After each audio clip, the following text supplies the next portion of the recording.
Hello student, myself Nitin Bhoyar, faculty of JEE mathematics. Last lecture में हमने पढ़ा था आर्गुमेंट ऑफ कॉम्प्लेक्स नंबर, हमने रिप्रेजेंटेशन ऑफ कॉम्प्लेक्स नंबर देखा था, लेकिन वो लेक्चर हमारा कंप्लीट नहीं हुआ because of technical issue. Some technical issue वो हमारा लेक्चर आधे में छूट गया। तो इसीलिए मैं क्या करता हूँ, आज रिवाइज करके फिर से मैं प्रॉपर्टीज पे आ जाता हूँ। ठीक है, तो हमने बोला था, हम टॉपिक पढ़ रहे थे representation of a complex number of complex number. ठीक है, इसमें हमने बोला था रिप्रेजेंटेशन के कितने तरीके होते हैं। हमने बोला था ज्योमेट्रिकल फॉर्म को अलजेब्रिक फॉर्म बोला जाता है। उसके बाद हमने बोला था वेक्टर फॉर्म, उसके बाद पोलर फॉर्म, और उसके बाद एक है यूलर्स फॉर्म। ठीक है, तो देखो पहला जो है मेट्रिक फॉर्म। ठीक है, ज्योमेट्रिक फॉर्म क्या होता है, let z equal to a plus i b या फिर x प्लस आई वाई, ये कोई कॉम्प्लेक्स नंबर है। तो ये जो कॉम्प्लेक्स नंबर है, मैं क्या करता हूँ, किसी प्लेन में इसको in the form of point represent करता हूँ, तो that is your Argand plane.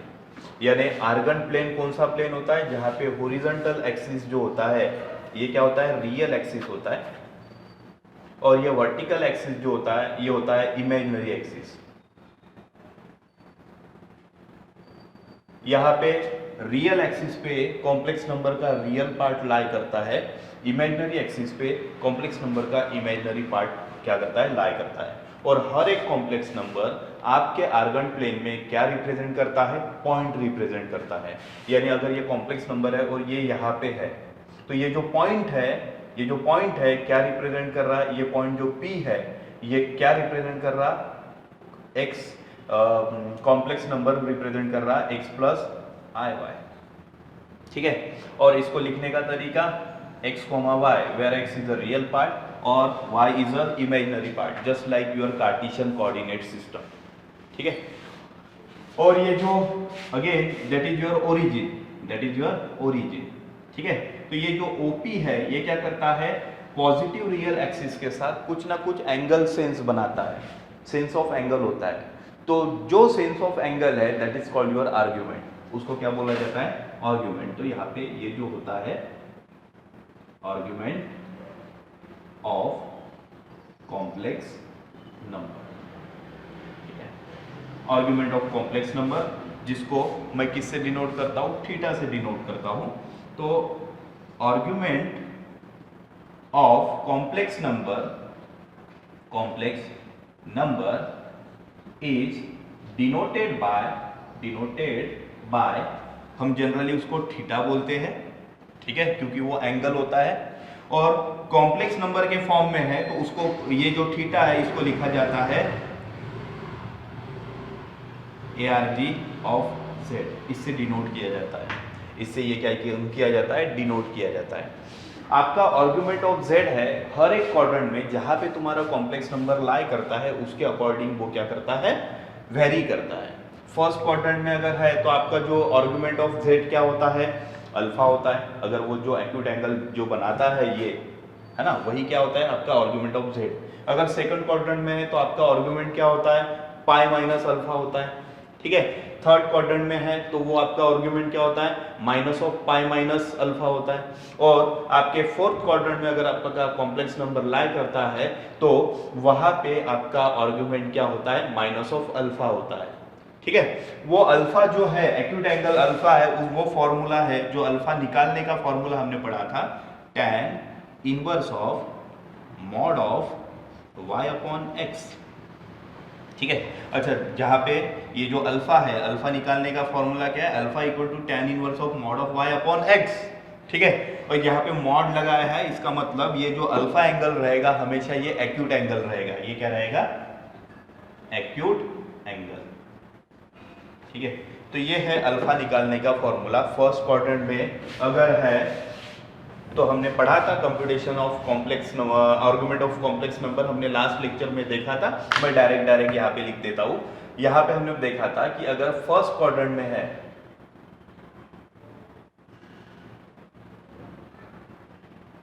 तो आपका जो आर्ग्यूमेंट ऑफ जेड है, आर्ग्यूमेंट ऑफ जेड है, ये क्या होता है, अल्फा होता है। सेकंड क्वाड्रेंट में है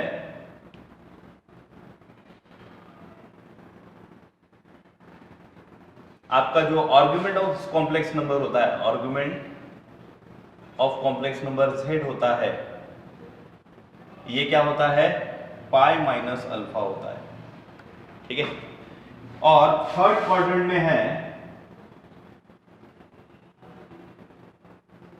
तो आपका जो आर्ग्यूमेंट ऑफ जेड होता है वो क्या होता है, minus of pi minus alpha होता है, ठीक है। और फोर्थ क्वाड्रेंट में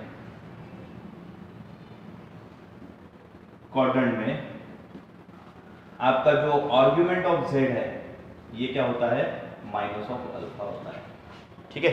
और यहां पे हमने सीखा था कि ये जो थीटा है, ये जो थीटा है less than equal to pi and greater than minus pi, that is your principal value of argument of complex number. Complex number की आर्ग्यूमेंट प्रिंसिपल वैल्यू है ना, आर्ग्यूमेंट की प्रिंसिपल वैल्यू कहां पे लाई करती है, माइनस पाई से लेके पाई में। It is less than equal to pi and greater than minus pi, ठीक है। क्योंकि ट्रिग्नोमेट्री में हमेशा एंगल की मल्टीपल वैल्यूज होती है, हमेशा एंगल की मल्टीपल वैल्यूज होती है, इसीलिए हमेशा ध्यान में रखना कि प्रिंसिपल वैल्यू ली जाती है आर्ग्यूमेंट की, और वो आर्ग्यूमेंट की अगर कोई वैल्यू माइनस पाई और पाई के बीच में है, then this value is called your principal value for the argument of complex number, ठीक है। उसके बाद हमेशा ध्यान में रखना आर्ग्यूमेंट ऑफ कॉम्प्लेक्स नंबर है ना, ये नोट में लिखना, argument of complex number z equal to 0 plus 0i, ठीक है, इज नॉट डिफाइंड, ठीक है। देखो 0 प्लस 0i ये जो आर्ग्यूमेंट है इस कॉम्प्लेक्स नंबर की, ये नॉट डिफाइन है, क्योंकि मेरे को पता है क्यों नॉट डिफाइन है, रियल पार्ट भी 0 है, इमेजिनरी पार्ट भी 0 है, तो यहाँ पे क्या बन जाएगा, 0/0। 0/0 बोले तो कौन सा फॉर्म होता है, इनडिटर्मिनेंट फॉर्म। 0/0 का आंसर हमेशा क्या होता है, इनडिटर्मिनेंट होता है, इसीलिए हम बोलते हैं कि z equal to 0 plus 0i अगर मेरा कॉम्प्लेक्स नंबर है तो उसका आर्ग्यूमेंट, उसकी आर्ग्यूमेंट क्या होती है, नॉट डिफाइंड, यानी ये केस में आप बोल सकते हो argument of z is not defined, ठीक है। और वैसे भी थोड़ा सा अगर दिमाग लगाते हो, है ना, दिमाग लगाते हो तो यहाँ पे देख सकते हो OP एक रे है, OP एक रे है तो इसमें कुछ ना कुछ एंगल बना, है ना। लेकिन मैं अगर मेरा complex number 0 plus 0i that is the complex number which is lie on origin, origin पे अगर लाई है तो वहां पे तो कोई रे बनती ही नहीं है, इसलिए एंगल बनेगा क्या, नहीं, क्योंकि दो रे है तो दो रे के बीच में एंगल बन सकता है ना। अगर मान लो एक रे है और ये वाला ओरिजिन है तो यहाँ पे तो रे बनेगी ही नहीं, इसीलिए एंगल बनेगा क्या, नहीं बनेगा, और देयरफॉर आपका argument of z equal to 0 plus 0i is not defined, है ना। और उसके बाद हम इसकी प्रॉपर्टीज देखने वाले हैं, उसमें प्रॉपर्टीज में हमने, क्योंकि ये प्रॉपर्टीज पे क्या होते हैं, क्वेश्चन होते हैं, ये प्रॉपर्टीज बहुत पता रहना जरूरी है, ठीक है। देखो प्रॉपर्टीज ऑफ आर्ग्यूमेंट,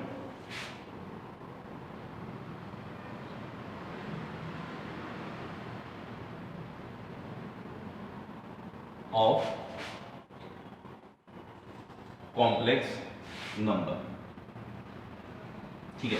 पहली प्रॉपर्टी हमने बोला था, यहां पे मैं लिख लेता हूं, let z is any complex number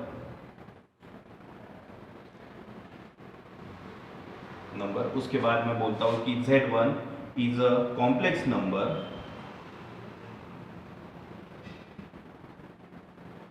with argument θ1, यानी z कोई कॉम्प्लेक्स नंबर है, वो क्या करता है, पॉजिटिव रियल एक्सिस के साथ θ1 एंगल बनाता है, तो that is your argument of a z1, ठीक है। And z2 is a complex number with a argument theta 2, है ना, और Z2 जो कोई कॉम्प्लेक्स नंबर है वो क्या करता है, आपके रियल एक्सिस के साथ, पॉजिटिव रियल एक्सिस के साथ कितना एंगल बनाते हैं, that is theta 2, that is your argument. ठीक है, तो इस कॉम्प्लेक्स नंबर Z2 है, इसका आर्ग्यूमेंट क्या है, थीटा 2 है। ठीक है, अब देखते हैं पहली प्रॉपर्टी। पहली प्रॉपर्टी में हमने पढ़ा था कि अगर मैं कॉन्जुगेट, ना, argument of Z conjugate, it is equal to minus of argument of Z। ठीक है, हमेशा ध्यान में रखना, अगर कॉन्जुगेट का क्या है, आर्ग्यूमेंट लेते हैं तो वो किसके बराबर रहेगा, minus of argument of Z। देखो, माइनस ऑफ आर्ग्यूमेंट Z को मैं ऐसे भी लिख सकता हूं, या फिर आर्ग्यूमेंट ऑफ Z कॉन्जुगेट है तो इसको मैं ऐसे लिख सकता हूं, माइनस ऑफ आर्ग्यूमेंट Z। यानी दोनों तरफ से calculation according to your need of calculation आपको क्या करना है, ये यूज करना है फॉर्मूला, है ना, ये प्रॉपर्टी यूज करना है। कभी कभी हो सकता है आपकी कैलकुलेशन में ये हो और आपको इसकी जरूरत पड़े, तो आप क्या करोगे, दैट टाइम आप कैलकुलेशन के लिए क्या करोगे कि आर्ग्यूमेंट ऑफ Z कॉन्जुगेट है, आप क्या करोगे, इसमें कन्वर्ट कर दोगे। या फिर कभी कभी कैलकुलेशन में आपको इसकी जरूरत है और आपके कैलकुलेशन में आया ये आया है आपके कैलकुलेशन में, तो आप क्या करोगे, झट से इसको ऐसे कन्वर्ट कर लोगे। फॉर्मूला प्रॉपर्टी दोनों साइड से आपको क्या करना है, यूज करना है। उसके बाद second property, argument of Z1 into Z2, है ना, मैं क्या कर रहा हूं कि आपके पास मैं किसका आर्गुमेंट ले रहा हूं, Z1 into Z2। Z1 into Z2 ये खुद में एक नया कॉम्प्लेक्स नंबर है, तो it is equal to argument of Z1 plus argument of Z2। ठीक है, यानी इसका मतलब हो गया कि अगर मैं आर्गुमेंट निकालता हूं Z1 और Z2 का, Z1 इंटू Z2 का, वही आर्गुमेंट किसके बराबर रहेगा, argument of Z1 plus argument of Z2, यानी दोनों का आंसर क्या रहेगा, सेम रहेगा। तो आपको ध्यान में रखना है, अगर argument of Z1 multiplication of दो कॉम्प्लेक्स नंबर है तो ये जो मल्टीप्लिकेशन है आर्गुमेंट के एडिशन में कन्वर्ट हो जाएगी, argument of Z1 plus argument of Z2। उसके बाद सेकंड थर्ड प्रॉपर्टी है, argument of Z1 into Z2 conjugate, it is equal to argument of Z1 plus argument of Z2 conjugate according to ये वाली second वाली property. लेकिन इसके ऊपर और जाता हूं तो कॉन्जुगेट रहा तो ये वाला साइन माइनस हो जाता है, कॉन्जुगेट है तो ये वाला साइन क्या जाएगा, माइनस हो जाएगा, ये कॉन्जुगेट यहां से हट जाएगा। तो that is your third property, argument of Z1 into Z2 conjugate, it is equal to argument of Z1 minus argument of Z2। उसके बाद number fourth property, argument of Z1 upon Z2 equal to argument of Z1 minus argument of Z2। यानी देखो, ध्यान में रखो, multiplication addition में convert हो रहा है और डिवीजन किस में कन्वर्ट हो रहा है, सब्ट्रैक्शन में कन्वर्ट हो रहा है, और कॉन्जुगेट किस में कन्वर्ट हो रहा है, निगेटिव में कन्वर्ट हो रहा है। कॉन्जुगेट किस में कन्वर्ट हो रहा है, निगेटिव में कन्वर्ट हो रहा है। इस तरह आप इसको ध्यान रख सकते हो, that is your properties of conjugate. Similarly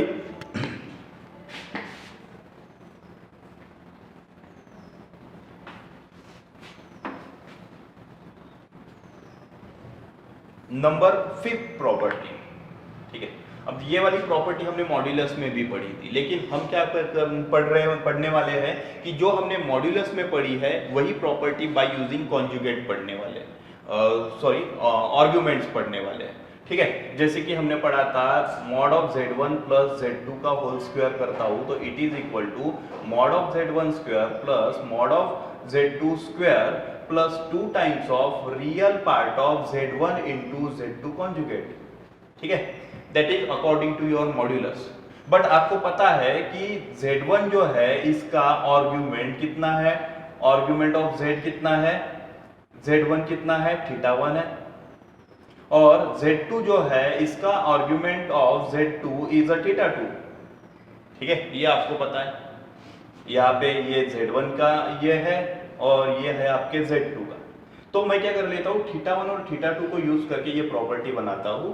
तो that is equal to mod of z1 plus z2 का whole square equal to mod of z1 square या फिर modulus of z1 square plus modulus of z2 square plus 2 times of mod of z1 into mod of z2 और into में रहेगा cos of θ2 minus θ1। ठीक है, that is θ2 is a argument of complex number z2 and θ1 is a argument of complex number z1. That is the formula. ठीक है, that is the formula by using argument. ठीक है, modulus का formula मैं argument यानी कभी कभी होता क्या है कि ये वाली कंडीशन दी जाती है तो दैट टाइम आपको बोला जाता है आर्गुमेंट फाइंड करना है। फिर आर्गुमेंट फाइंड करना है तो ऊपर वाले में तो आर्गुमेंट का कोई जिक्र नहीं है, यहाँ पे तो कोई बोला नहीं है कि यहाँ पे आर्गुमेंट है। लेकिन अगर मैं नीचे वाली प्रॉपर्टी देखता हूँ, सेम इसकी प्रॉपर्टी नीचे देखता हूँ तो यहाँ पे आर्गुमेंट मिल सकता है मेरे को। एक आर्गुमेंट दिया रहता है, एक फाइंड करना पड़ता है, दैट टाइम मैं ये यूज कर सकता हूँ। Similarly number 6 mod of z1 minus z2 whole square equal to mod of z1 square plus mod of z2 square minus of 2 times of real part of z1 into z2 conjugate। z2 conjugate ये property हमने modulus में पढ़ी थी। हम क्या use करने वाले हैं, बाय यूजिंग आर्गुमेंट हम यही प्रॉपर्टी पढ़ने वाले हैं। अगर मैं बाय यूजिंग आर्गुमेंट ये करता हूँ तो यही प्रॉपर्टी कैसे बनेगी, mod of z1 minus z2 का whole square equal to mod of z1 square plus mod of z2 square. यहाँ पे देखो माइनस है ना, तो यहाँ पे क्या आएगा, minus of 2 times of mod of z1 into mod of z2 और यहाँ पे आएगा cos ऑफ θ2 माइनस θ1। ठीक है, तो that is the property by using argument of complex number. ठीक है, ये हम बाय यूजिंग आर्गुमेंट क्या कर सकते हैं, ये प्रॉपर्टी बना सकते हैं। ठीक है, उसके बाद नंबर 7।